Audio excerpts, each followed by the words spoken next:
How delicious was that? Hi everyone, thanks so much for coming out tonight. I'm Deborah Birnbaum, Editor-in-Chief of Gold Derby, and it's my pleasure to be your moderator for tonight's delicious conversation about the girlfriend. All right, what do you say we bring them out? And we know and love him as Daniel. Let's bring out Laurie Davidson.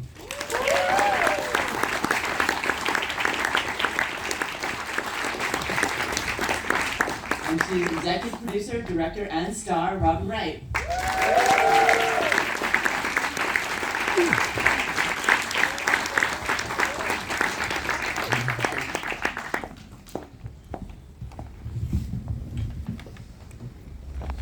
So my first and most important question is for the audience. Team Cherry, Team Laura. Let's see where you are at the end of the conversation. And next conversation, because I'm just curious about spoilers. Who's seen the whole season? Oh, all right. Well, see how this goes. All right. All right. Actually, to start us out, you may notice that there's somebody missing here tonight. So we have a question from her. So let's play that clip. Here's some questions that I definitely prepared earlier for Robin and Laurie. Laura makes choices that can seem disconcerting, but ultimately she's a mother driven by love and fear. Robin, how did you find empathy for her, and what was important to you about portraying her with nuance instead of judgment? And for Laurie, what was your process in helping crafting the arc from loving son to slight distrust? Those are some questions for you off the top of my head. Love you both loads, and wish I was there and not here. She heard it was going to be raining here, and she was like, yeah, I'm out. Robin, you want to start? Do you want me to repeat her question? Yeah. Laura makes choices that can seem disconcerting, but ultimately she's a mother driven by love and fear. How did you find empathy for her? I'm a mom. I mean, anyone who has been a mother, I think, has that intrinsic feeling of protecting your cub. And others will find it to be smothering and overwhelming. But when you're a mommy, it's like, that's your baby. You'll do anything to keep them safe. Which was the template of this show. You know, there's something fishy about this chick. No chick's gonna be good enough for mother. It doesn't matter. But there's something, just something not right about her, which is the arc of the show. And in the end, Laura's right. Oh, yeah. I'm sorry. Spoiler! As we were saying, I mean, she's here, so. And Laurie, Olivia's question for you is, what was your process in helping craft the arc from loving son to slight distrust? There's a little bit of a spoiler in that question, but. Yeah, there is. It was quite useful that Robin directed the first 3 episodes, which meant, but it meant that in a way it was really easy to be under like Laura's fold. We're in that world, and then because we spent every day together, every scene, and then as the latter episodes where we were only on as cast together, we're just spending naturally less time, and so leaning into that space as you and trying to sort of drift apart was something that I found really helpful for fortuitous. So let's start it. I want to actually go back to the beginning. I want to hear how each of you came to the project, what drew you to it, what made you say yes to this. Robin, why don't you start? Imaginarium Productions reached out to me and said, we have the rights to the book, and we want to adapt it into a short series. And I said 4 or 6 episodes. It was, that discussion. I was just going to direct the pilot.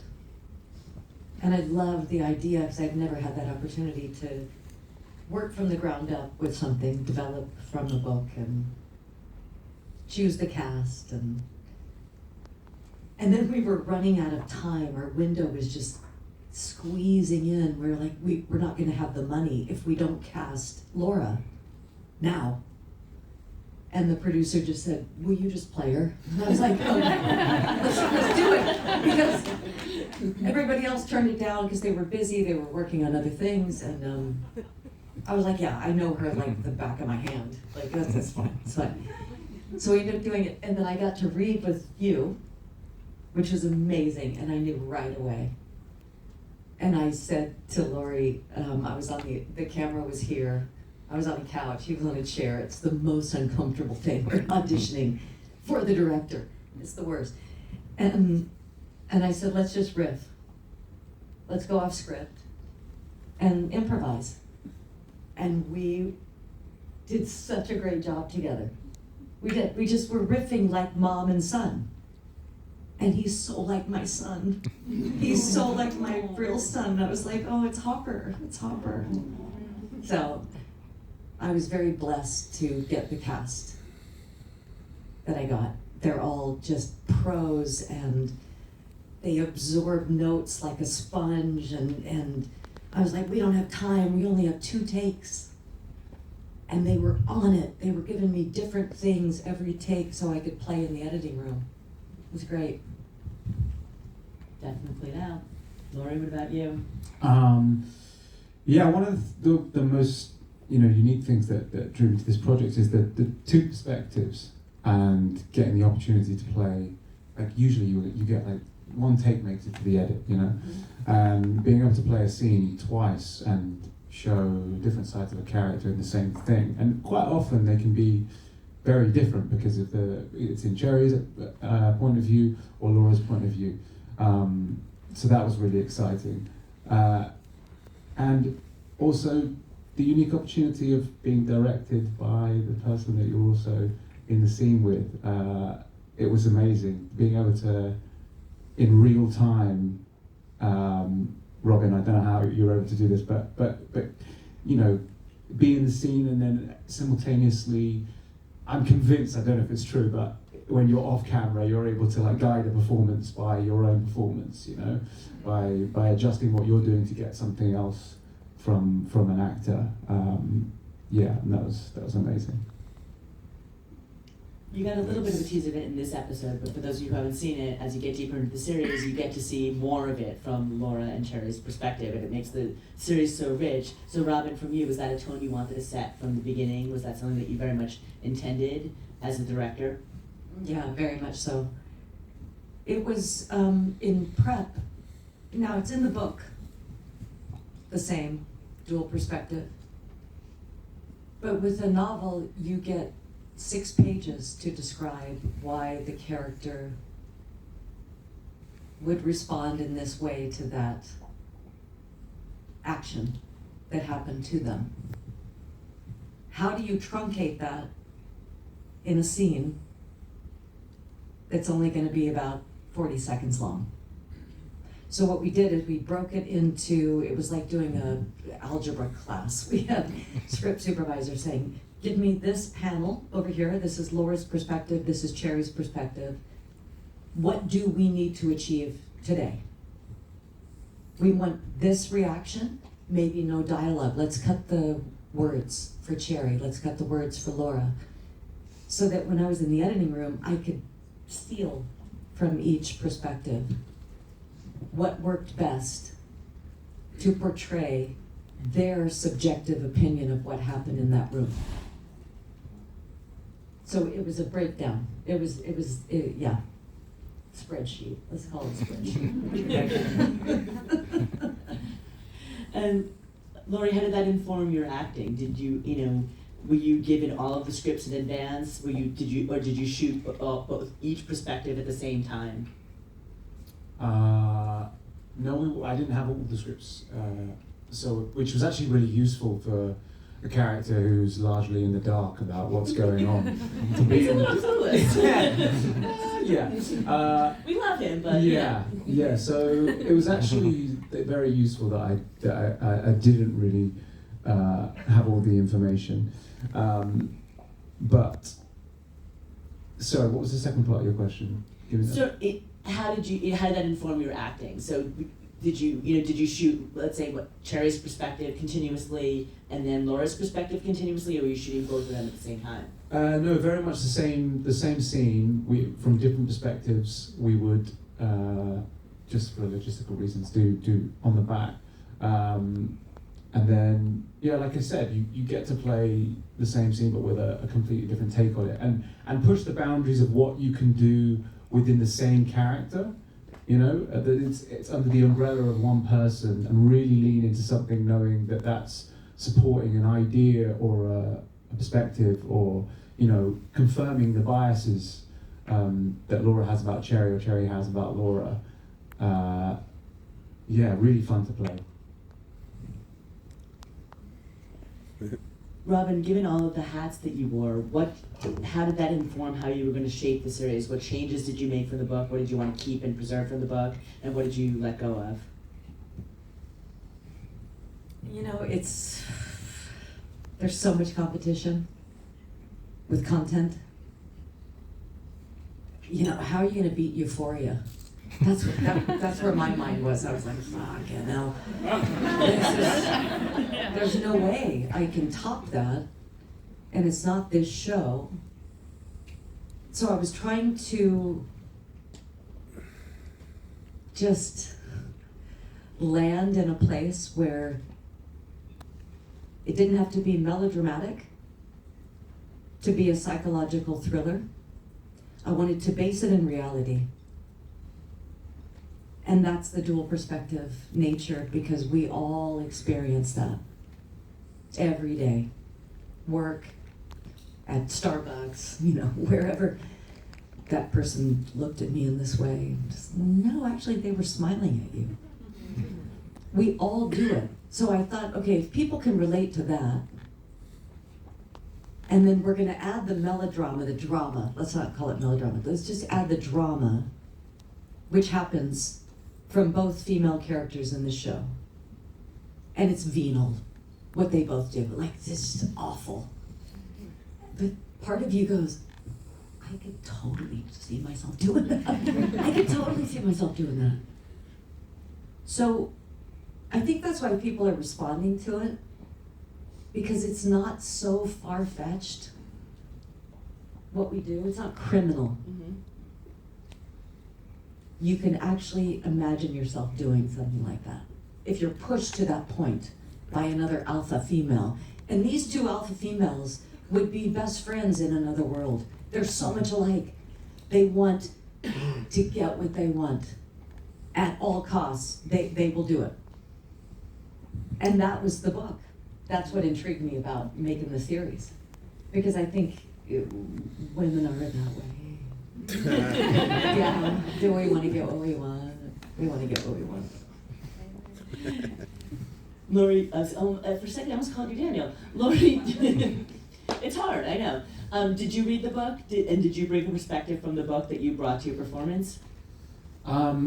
I actually hadn't read the book at the time of filming. I've been caught out before by reading something and then getting attached to things that are in it, and then they don't end up being in it.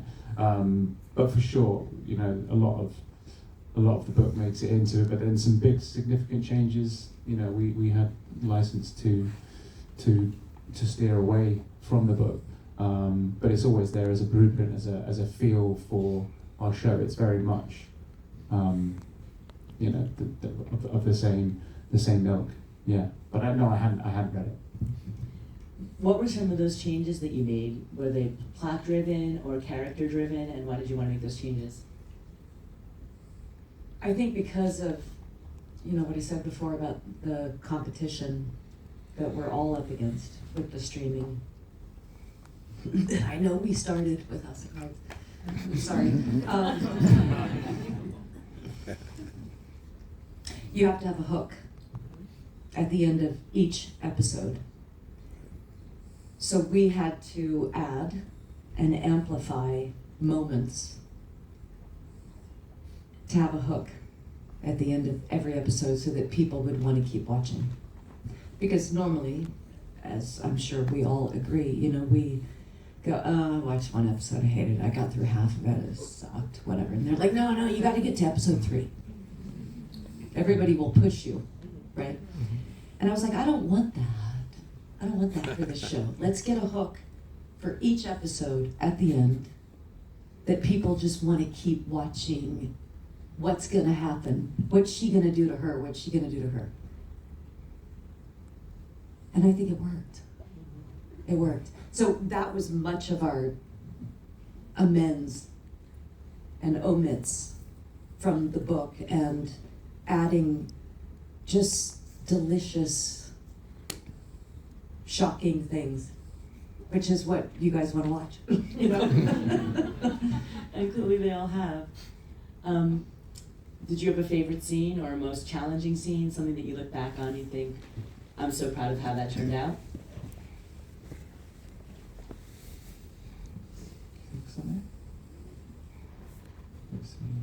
Well, we're going to spoil it because it's episode 2.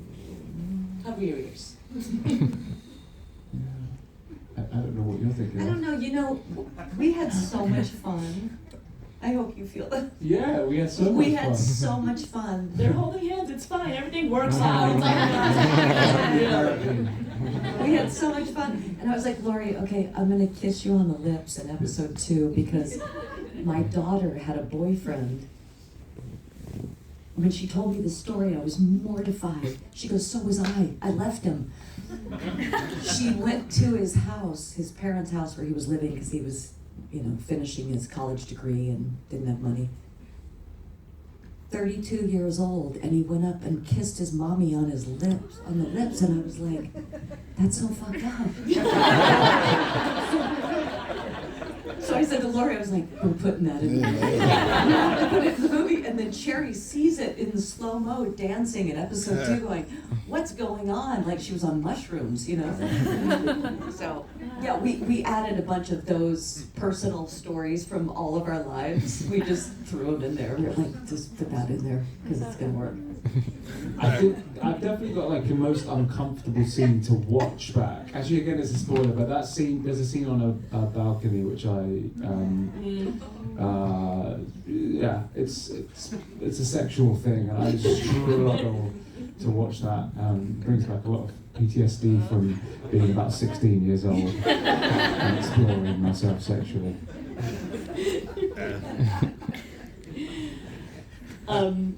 Laura and Cherry both push each other pretty far. They do some things that are kind of very questionable, and again, I'm trying to avoid spoilers, so I'm phrasing this very carefully. And you know, we often get the network note about characters being likable, but I think we're kind of past that. But how comfortable did you feel pushing that? Like, how far can you take these characters and still keep them on the audience's, you know, keep them on the audience's side? It's a fine line, and listen, we shot stuff that got edited out because it was too much. And you know, when you do the screeners and everybody fills out the cards of what they're missing, what they want more of, what they want less of, it was so interesting to me that most of the cards said from the ages of 25 to 36 years old. There's too much sex, there's too much kissing, there's too much touching. And I was like, fuck. To the point where it dictated how our edit went. The scene with the spoon. They cut the end of the scene out because it was too much. And it saddened me. I was like, God, you guys are not feeling anymore. You're just on Instagram and social media, and you're not feeling anything. These two characters fall in lust, in love. They're like, you're it for me. That happens in life. And that's what Daniel sees in Cherry. And I wanted to portray that, just like, I just want to eat you and live with you and kiss you and love you. And they made me cut stuff out because it was too much. It's uncomfortable for them. But that comes across. Does it? Okay. Yeah, people are trying to stop them from doing it, almost. Yeah. Yeah. baby mom is. Mm-hmm. Which is, Mom's involved. yeah, mom's involved.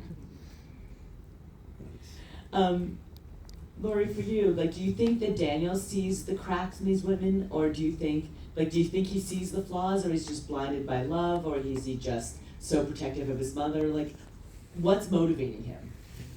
I mean, we have to remember that their relationship, pretty much for the whole series with Daniel and Cherry, is still very much. I mean, a lot happens very quickly. Like Robin was saying, they fall in love hard and fast, and you know, those milestones in a relationship happen back to back to back very quickly. So they're very much still in that honeymoon phase in a way where you forgive everything and you choose to ignore anything. And so I think even if there were cracks, Daniel just he doesn't see them. And it's much easier to observe and examine closely the cracks in a relationship that you have with your mother, who you've known for your entire life. It's easier to look that way because that's his past and he wants to leave his past. It's harder. The thing that is the ladder, your future, you know, he's not examining that as closely. And it's only, oh no, I can't, no spoilers. Yeah. Well, we think the show's out, but yeah, by the end he starts to maybe see some of the cracks. Robin, for you, given all of the hats that you wore, what was the biggest challenge that you faced, other than directing yourself? Or was it directing yourself? I didn't get much sleep. That's the only challenge, is that you don't sleep.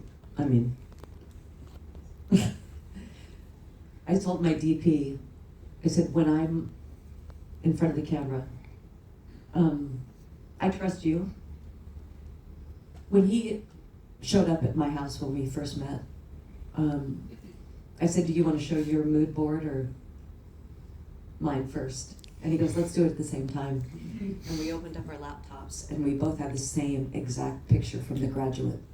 Wow. And I was like, you're in. Let's go. And it was all about the shot that we both had, you know, where Dustin Hoffman's on the window of the church and she's getting married and he's silhouette and you see the environment, you see what he's. And I said, I want every scene to feel that way, where there's somebody in the room, there's this omnipresent something, feeling, seeing what we're doing. But I want it to feel like a film. I don't want it to feel cut. You know, NBC, Monday movie night of the week. Anyway, I don't know what your question was, but the whole point of Bill was about directing yourself. About directing, and I said to him, because I know you feel what I feel, we have a shorthand already. We know exactly how we're going to shoot this. Can you just direct me when I'm in front of the camera, so I don't have to go back to Video Village after every take? Keep the camera rolling, and I'll do 3 or 4 things. And I would say to him, Matthias, are we good? And he would sweat. Just sweating. He was like, oh no. yeah, like I think so. And I was like, I'm trusting you to let me know if it sucked and I need to do it again. Do I need to go back on set? Anyway, he became my director. Nice. Yeah, he was great. And he would tell me. That sucked. And I was like, okay, yeah, I agree, totally. I'm gonna do it again. And Laurie, pretend she's not here. What was it like being directed by Robin? Wow. I mean, yeah, it was pretty special. I mean, Robin, she just gets it, you know, being the actor that she is. There's no kind of, I think sometimes directors think that, like, they think that maybe actors are like, there's this kind of wizardry and they make notes sometimes can be overcomplicated and over-intellectualized. And actually, the thing is often very, very simple. And, you know, Robin absolutely understands that. So it gets to the heart, to the crux of of what needs to change or what's not being seen, and that just makes it a joyful experience. Yeah, and again, but also being in the scene with her at the same time was kind of a mind fuckery, but but also brilliant. But what was so great is that if the scene wasn't going correctly, I could just call cut in the middle of the scene. I was like, cut. Let's go back. Let's go back to the beginning. Let's go back. Mid-streaming tears. Yeah. Yeah. No, it's not good. We didn't have time. Yeah. We didn't have time. We had so little time to shoot the show. And half the money that we needed, we were in that situation. It was a mother bear. But you really pulled it off. Good. Yeah.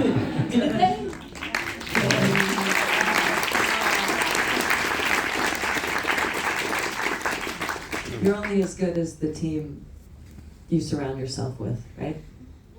I had an amazing team and an amazing cast. Makes me want to cry. It's like, there's no way I could have done it without them. There's no way. It was a bitch. Yeah. It was. But worth it. Very much so. I mean, it definitely plays out. It feels hard not to talk about the ending when everyone's seen it, but watch it. It's worth it.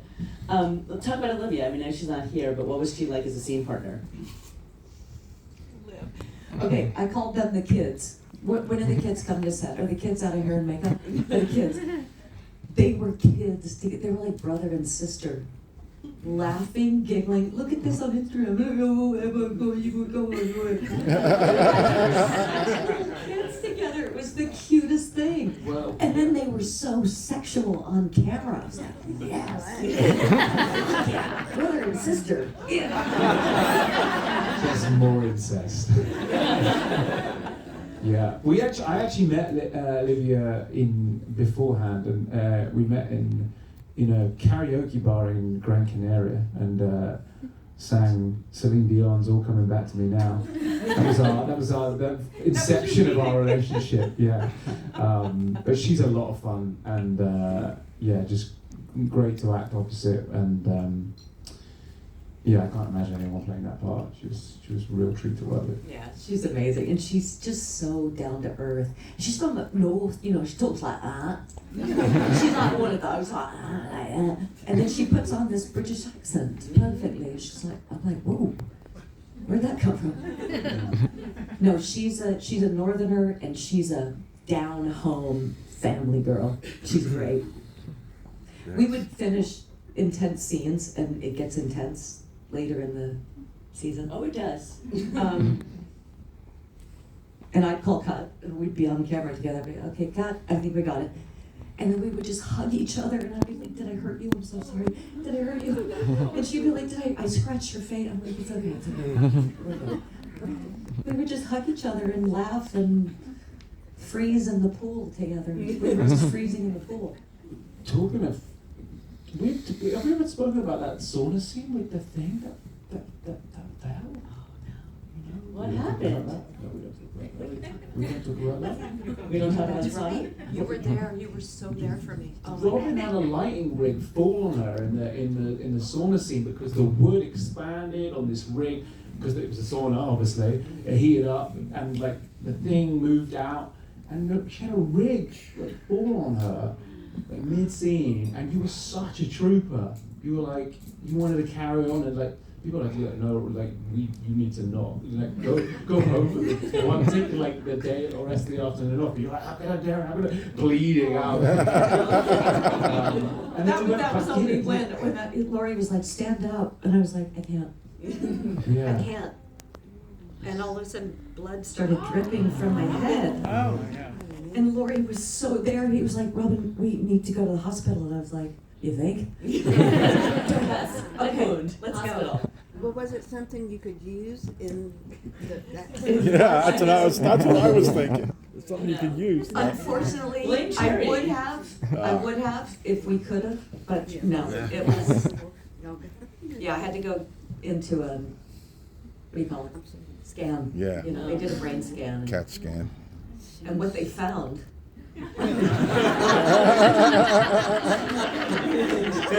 They found Moses. Which is leading into my next question. Season 2. Okay. Was a chronic sinus infection. They were like, do you know that you've had a, and I was like, yeah, I've been really sick for 3 weeks. The whole time I've been directing and acting my episodes. I've been fucked up. And like Sudafed's not working. I'm like, I'm just so, she's like, you have the most chronic sinus infection that I saw on the CT scan, but you don't have brain damage from the rig. So we're glad you're okay. Yeah. We're glad you came out tonight. Last and final question. I can't really ask this question without giving away the ending, but can we get the gang back together again? Let's put it that way. I'm not saying anything. Season 2. Some version of this. Yeah. Let's just give us a yes. you gotta ask Amazon. I don't know. We know people. We're gonna make it happen. Yeah. All right. Who knows?